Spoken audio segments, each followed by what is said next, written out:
আগন্তুক নতুন বছৰ আৰু বিহুৰ শুভেচ্ছা জনাইছো।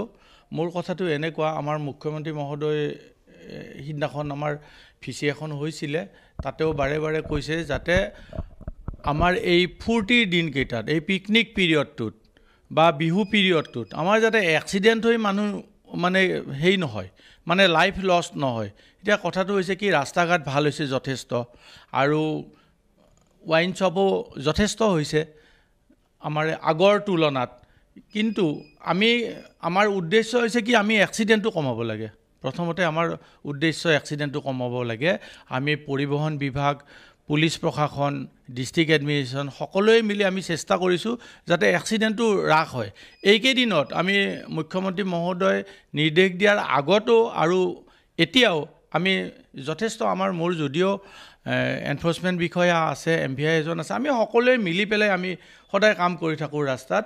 আমাৰ এইকেইদিনত আমি এই পিকনিক পিৰিয়ডটোত আমি 6জনমান আমি ড্ৰাংক এণ্ড ড্ৰাইভাৰ ধৰিছোঁ। তেওঁলোকৰ 2জনৰ লাইচেঞ্চো নাছিলে, আমি তেওঁক লাইচেঞ্চতো আমি ফাইন কাটিছোঁ আৰু ড্ৰাংক এণ্ড ড্ৰাইভতো ফাইন কাটিছোঁ। আৰু বাকীকেইজন যি আছিলে আমাৰ লাইচেঞ্চ থকা মানে ড্ৰাংক এণ্ড ড্ৰাইভিং কৰা, তেওঁলোকৰ ফাইন আৰু লগতে আমি DL বিলাক ছাছপেণ্ড কৰিছোঁ। এইখিনি ফাইন আমাৰ ড্ৰাংক এণ্ড ড্ৰাইভিঙৰ ক্ষেত্ৰত 10,000, আৰু যদি কাৰোবাৰ তাৰ লগত লাইচেঞ্চো নাথাকে এডিশ্যনেল লাইচেঞ্চৰ কাৰণে 181 ছেকশ্যনত আৰু এডিশ্যনেল 5,000, মানে এজনৰ 15,000কে ফাইন হয়গৈ। আমি যিমান পাৰোঁ, এতিয়া কুঁৱলীৰ সময়, বহুত কুঁৱলী পৰে, সন্ধিয়াৰ ফালে একো দেখা নাপায়, তথাপিও তাৰ মাজতে আমি যেনেকৈ পাৰোঁ, য'ত সুবিধা পাওঁ, এনেকুৱা ধৰণৰ ঠাইবিলাকত য'ত ড্ৰাংক এণ্ড ড্ৰাইভিং কৰি পেলাই যাবলৈ বেছি মানে প্ৰয়াস কৰি থাকে মানুহসকলে, আমি সেইবিলাক জেগাত আঁচনিতে গৈ পেলাই আমি ড্ৰাংক এণ্ড ড্ৰাইভিং টেষ্ট কৰোঁ। আমিও কৰোঁ, পুলিচেও কৰে, মেবি এক্সাইজ ডিপাৰ্টমেণ্টেও কৰে, সকলোৱে মিলি পেলাই কৰোঁ যাতে আমাৰ বিশ্বনাথত বা বিশ্বনাথৰ লগতে আমাৰ গোটেই অসমখনত আমি যাতে মানে মদ খোৱা মানুহ কমাব পাৰোঁ, মদ খাই ড্ৰাইভ কৰা মানুহ কমাব পাৰোঁ, আৰু মানুহৰ লাইফ যাতে বচাব পাৰোঁ। চাওক, এটা কথা, এজন ল'ৰা জন্মৰ পৰা মাক দেউতাকে ডাঙৰ দীঘল কৰে, 20-25 বছৰ হোৱালৈকে তেওঁক যথেষ্ট কষ্ট কৰে মাক বাপেকে, যে তেওঁলোকে যেতিয়া ডাঙৰ হয় আহি কয় যে মই কলেজত গৈছোঁ, স্কুলত গৈছোঁ, মোক এখন বাইক লাগে। বয়সটো হোৱাৰ পিছত মাক বাপেকে কিনি দিয়ে, নিদিয়া নহয়। আৰু ল'ৰা ছোৱালীয়ে ক'লে মাক বাপেকে কষ্ট কৰি হ'লেও বাইক এখন কিনি দিয়ে। কিন্তু তাৰ লগতে এইখিনিও মই মাক বাপেকসকললৈও মোৰ অনুৰোধ, এইখিনিয়ে অনুৰোধ যাতে তেওঁলোকে বাইকখন দিয়াৰ লগতে বাইকখন চলাওঁতে যাতে হেলমেটটো সদায় পৰিধান কৰে, সদায় যাতে পিন্ধে। পিলিয়ন ড্ৰাইভাৰ এণ্ড ড্ৰাইভাৰ দুয়োটাই যাতে মটৰচাইকেলত উঠা সময়ত আৰু তাকো চলাৰ সময়ত, ৰাস্তাত চলাৰ সময়ত যাতে তেওঁলোকে হেলমেটটো পিন্ধি চলায়।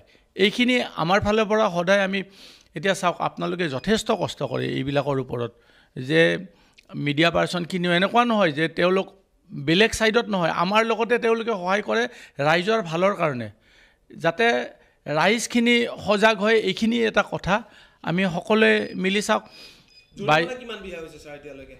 এতিয়ালৈকে আমাৰ এপ্ৰিলৰ পৰা মই ক'ব পাৰোঁ আপোনাক, এপ্ৰক্সিমেটলি অলপ ইফাল সিফাল হ'ব পাৰে, আমি কোটি টকাৰ ওপৰত আমি জৰিমনা কৰিছোঁ। ধৰক 13 কৰোৰমান আমি এপ্ৰক্সিমেটলি এতিয়ালৈকে, 1 কৰোৰ আমি 3 লাখমান আমি হেৰি কৰিছোঁ এতিয়ালৈকে বিশ্বনাথ জিলাত। হয়, 1,03,00,000মান টকা আমি হেৰি কৰিছোঁ, ফাইন কৰিছোঁ। এইটো একদম হয়, আমাৰ এইখিনি অভিযান চলি থাকিব। আমি যিমান পাৰোঁ কৰি থাকিম। ৰাইজৰ মাজত বিভিন্ন শ্লোগান, বিভিন্ন পোষ্টাৰ বেনাৰ কৰিছোঁ, বিভিন্ন আমি টিভি মিডিয়া এইবিলাকতো ওলাই থাকে সদায় গোটেইখিনি কথা। আমি এইটো ফালৰ পৰাও এটা কথা ক'ব বিচাৰোঁ যে ৰাইজ যাতে সজাগ হয়, সকলোৱে বুজি পায়, আৰু সকলোৱে যেন আমাৰ ডেকা চামখিনি, উঠি অহা চামখিনিক যাতে লাইফ লষ্ট নহয়, এইখিনি যাতে সকলোৱে চায়। আগতকৈ আমাৰ এতিয়ালৈকে চাওক, যোৱা বছৰৰ তুলনাত মোৰ গোটেই ডাটাখিনি অনা নাই, কাৰণ এইখিনি পুলিচ বিভাগৰ কথা, তথাপিও মই জানাত যোৱা বছৰত যিমান এক্সিডেণ্ট হৈছিলে, টোটেল নাম্বাৰ অফ এক্সিডেণ্ট এইখিনি এই বছৰ কমিছে যোৱা বছৰতকৈ। কিন্তু ফেটেলিটিজটো আমাৰ মোটামুটি এনেকুৱা আৰু, যে তথাপিও আমি যোৱা বছৰতকৈ ফেটেলিটিজ আমি পাৰ হৈ যোৱা নাই এতিয়ালৈকে। এইকেইদিন চাওঁ আশা কৰিছোঁ আপোনালোকে সহায় কৰিব, ৰাইজে সহায় কৰিব, যাতে আমি দুৰ্ঘটনা হ্ৰাস কৰিব পাৰোঁ।